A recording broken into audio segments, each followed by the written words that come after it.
Bonjour et bienvenue dans l'atelier de Pedro. Cette semaine, nouvelle vidéo unboxing. Donc il y a quelques jours de cela, j'ai commencé à recevoir de nouveaux outils de mon partenaire, le site marchand Banggood. Et donc c'est le deuxième outil donc je vais vous présenter. Et cet outil, ce que je trouve bien, c'est qu'il est aussi désinfecté avant le départ, comme tout ce que vous achèterez sur le site marchand Banggood.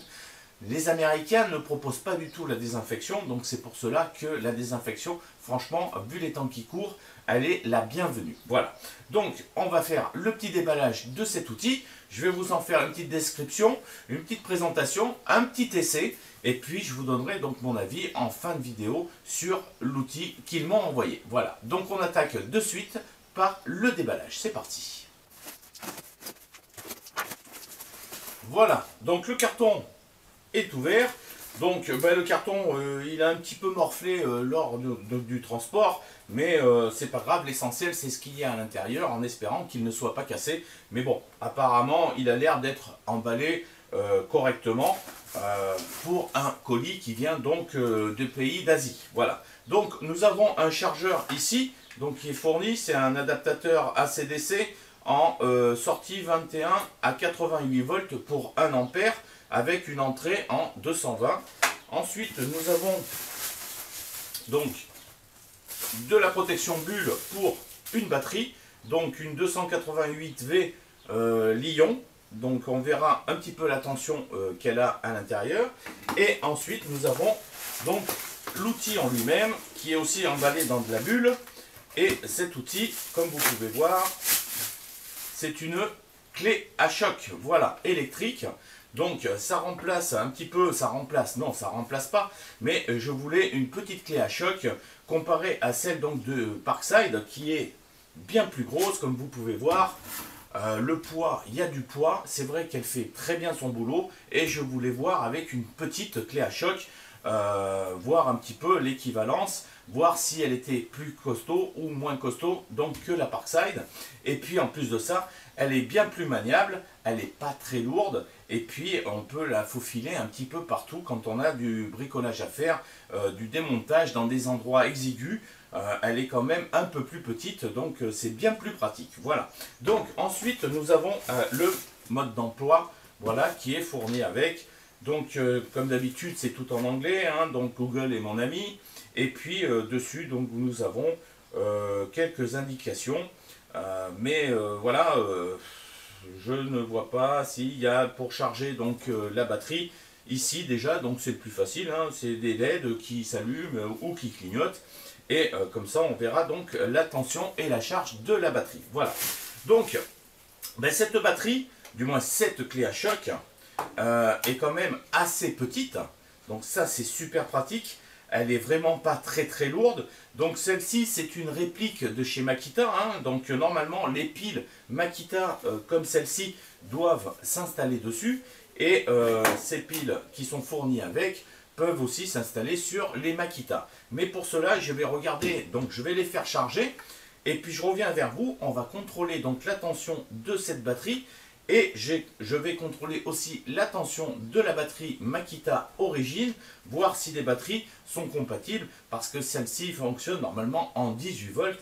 Donc si celle-ci dépasse, on va dire, les 20 volts, 21 volts, donc je ne pourrai pas l'installer sur la Makita. Et celle de la Makita, je pourrai l'installer sur la clé à choc, mais comme l'intensité sera moins forte, et bien ma clé à choc donc dépotera un peu moins bien. Voilà, donc je vais faire la charge des deux batteries et puis je reviens vers vous pour le petit test. C'est parti. Voilà, ma batterie est chargée, donc elle est pleine charge. Il a fallu quand même plus de 2 heures avant de la charger complètement. Donc maintenant elle est chargée, donc je vais pouvoir faire une comparaison entre une batterie de Makita, donc vraie Makita, avec la batterie qui est fournie avec la clé à choc du site marchand Banggood.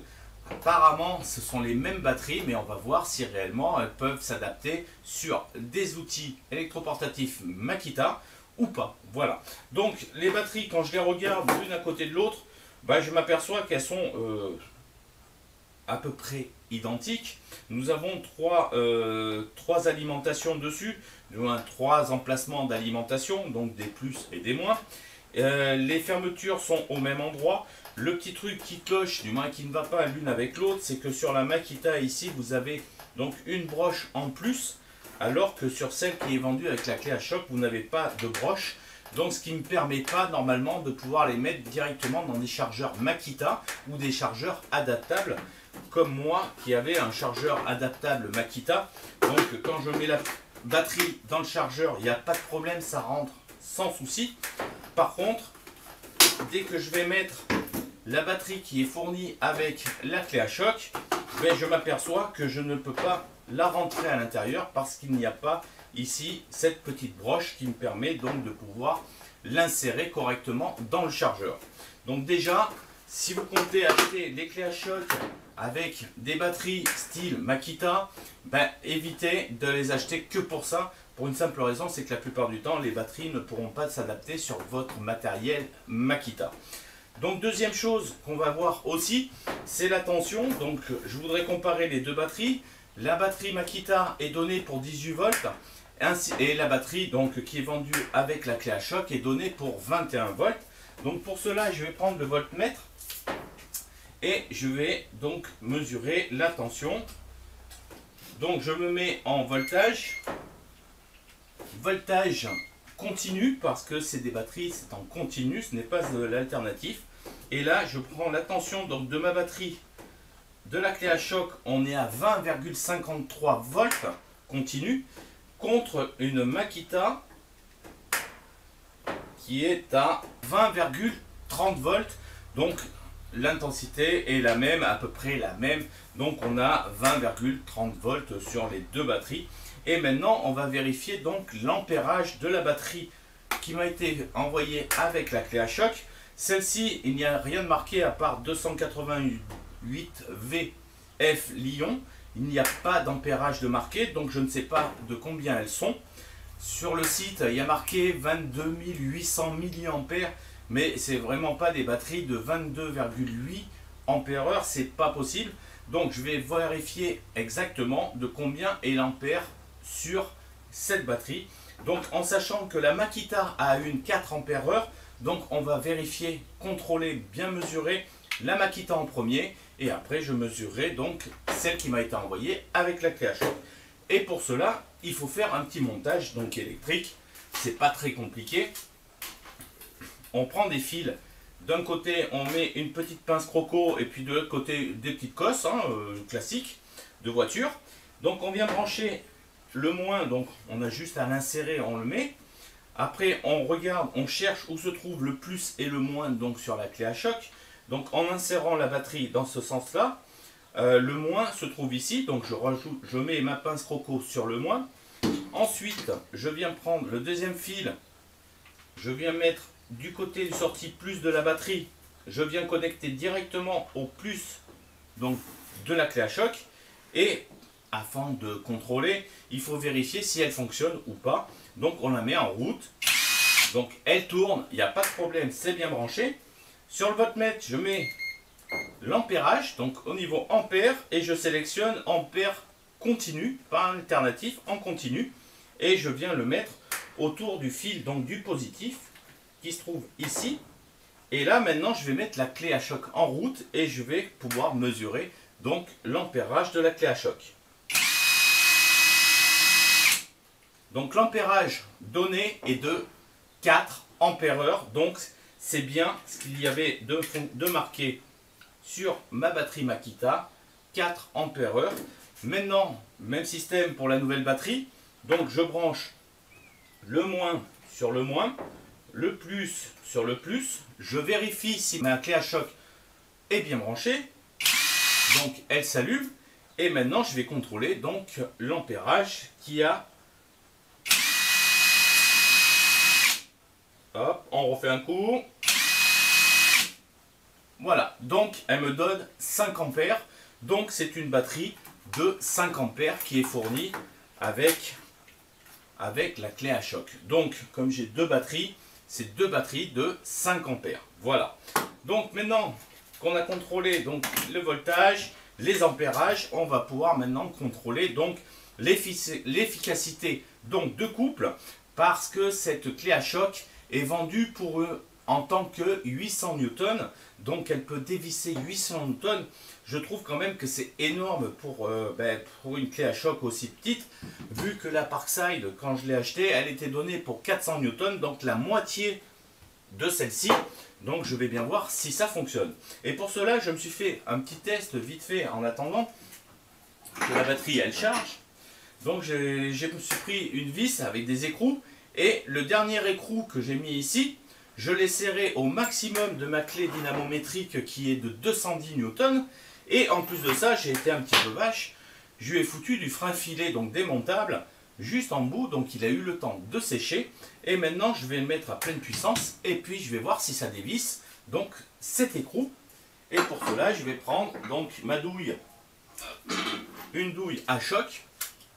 Voilà, parce que vaut mieux privilégier les douilles à choc car celles-ci sont faites pour ça que les douilles standards. Mais si vous n'avez pas sous la main donc de douilles à choc, vous pouvez très bien utiliser les douilles standards. Voilà, donc je vais l'insérer directement dans l'embout en 1,5, donc c'est des embouts 1,5.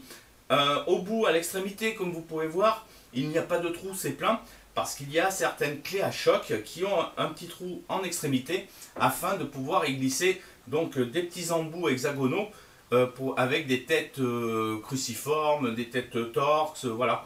Celle-ci n'en est pas équipée, c'est directement l'embout en 1,5.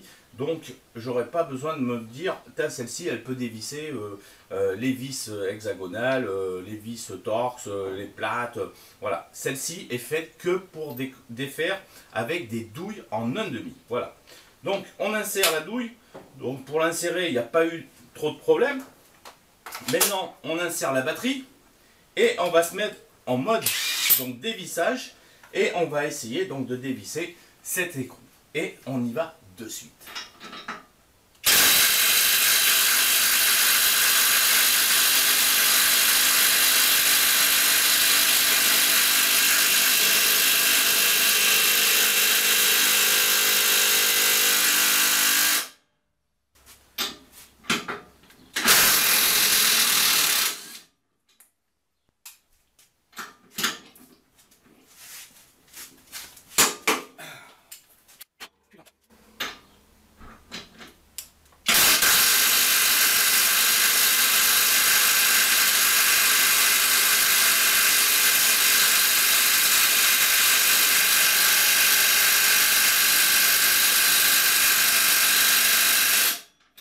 Voilà, donc j'ai fait le premier test donc avec un écrou qui était serré à 240 Newton. 240 Newton, et en plus de ça, j'avais fait le vache, j'avais mis du frein filet bleu démontable dessus afin donc de bien forcer un peu plus. Et le résultat en est que la clé à choc, elle n'a pas pu l'enlever. Voilà. Donc j'étais à pleine puissance, hein, de toute façon il n'y a qu'une seule grande puissance. Donc j'étais à pleine puissance. Donc j'ai pas réussi, par contre avec la Parkside qui elle est donnée à 400 Newton, franchement celle-là j'ai réussi à la dévisser sans souci, vraiment sans souci. Voilà, donc je vais essayer dans un deuxième temps de démonter donc les roues de la voiture avec, et puis si j'y arrive, j'essaierai d'enlever donc les disques de frein de la voiture avec, et puis si j'y arrive pas, écoutez, la conclusion arrivera assez rapidement. Voilà. Donc on se retrouve tout de suite pour le démontage donc des roues de la voiture et après du disque de la voiture. C'est parti.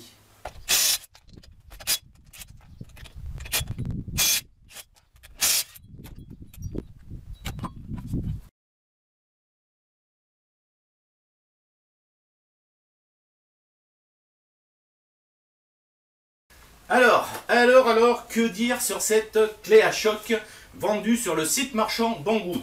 Écoutez, heureusement qu'ils ne l'ont pas vendue en mallette, sinon on se demanderait s'ils se foutent pas un petit peu de notre gueule, parce que franchement le carton lui va à ravir.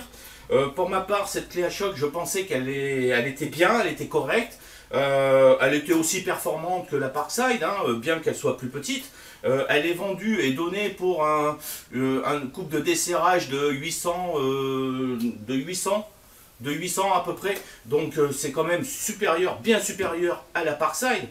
Et en fin de compte, je me suis rendu compte qu'elle desserrait juste la roue, et encore, il fallait pas serrer comme un con de la roue, sinon elle n'arrivait pas à le desserrer.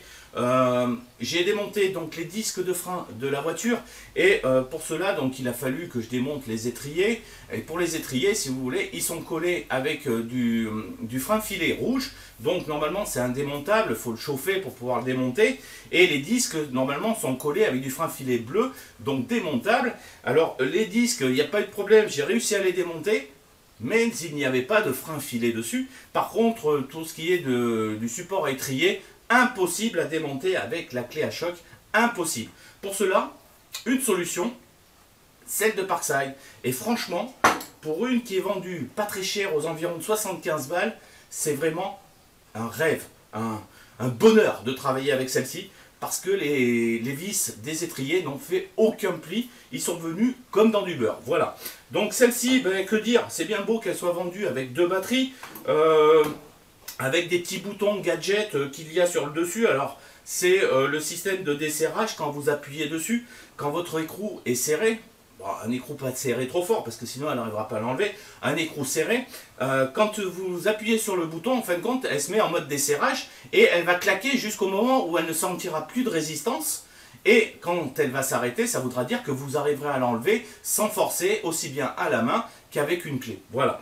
Mais bon, c'est un gadget. Pour moi, ça ne sert pas à grand chose vu la qualité donc, de desserrage de cette clé à choc. Franchement, je trouve que ça ne sert à rien. Donc, elle est brushless, donc il n'y a pas de charbon. Il y a un petit éclairage sur le devant, donc ça c'est pour travailler la nuit, hein, ou dans des endroits exigus où on ne voit pas trop bien. Donc moi, j'ai plus besoin des lunettes que de la lumière, hein, mais c'est pas pareil. Les piles, donc, elles sont vendues, c'est du 4 ou 5 ampères, je ne me rappelle plus ce que je vous ai dit. Donc, bon, elles ont une bonne autonomie. Après, le système de charge par le devant, je trouve pas ça très très bien, mais bon, que voulez-vous, hein, quand on fait un petit peu de bas de gamme, bon ben on fait des choses assez rapides, on s'embête pas avec des chargeurs, donc voilà. Donc c'est pas compliqué, dans la description je vais vous mettre le lien si vous voulez pas l'acheter, et si vous voulez pas l'acheter, ben, je vais vous mettre dans la description le lien, et puis si vous voulez pas l'acheter, n'allez pas sur le site Banggood parce qu'elle y sera, voilà. Donc privilégiez plus une clé à choc portative d'une marque, une grande marque, ou alors, pourquoi pas une Parkside qui marche super bien. Après, c'est vrai que pour un prix de 75 balles, elle fait très très bien l'affaire. Certes, elle est peut-être un petit peu plus grosse que celle-ci. Elle passe dans des endroits pas trop petits, parce que là, quand même, elle est assez grosse. Elle est un petit peu lourde, mais elle fait très bien son boulot. C'est vrai qu'elle n'est pas facile à trouver. Quand elle arrive sur le marché, elle part comme une bouchée de pain. En plus de ça, faites bien attention. Il y en a souvent qui en achètent 2 ou 3 et que le lendemain, ils vous les remettent en vente sur le Bon Coin ou Facebook Market à un prix de 100 €, alors que c'est la même. Ils l'ont acheté la veille. Tu vois, ils l'ont acheté la veille pour 70 balles et ils vous la revendent 120, 130 ou 150 juste pour se faire du pognon. Donc ceux-là, franchement, ne tombez pas dans leur piège. Voilà, donc si vous connaissez quelqu'un qui peut être là à l'ouverture du magasin, ben vous y allez, vous privilégiez un peu plus cette solution que de l'acheter sur Facebook ou sinon sur le Bon Coin, car vous allez vous faire avoir comme d'habitude. Voilà, donc pour moi la vidéo est terminée. Si vous avez des commentaires, vous n'hésitez pas, vous les mettez juste en dessous, j'essaierai de vous y répondre ou la communauté vous répondra. N'oubliez pas non plus de vous abonner, de cocher la petite cloche juste à côté si vous voulez être prévenu des prochaines vidéos, mais c'est pas obligé, abonnez-vous surtout. Alors pour ma part, je vous dis bon bricolage du dimanche, prenez encore soin de vous et à la prochaine. Bye.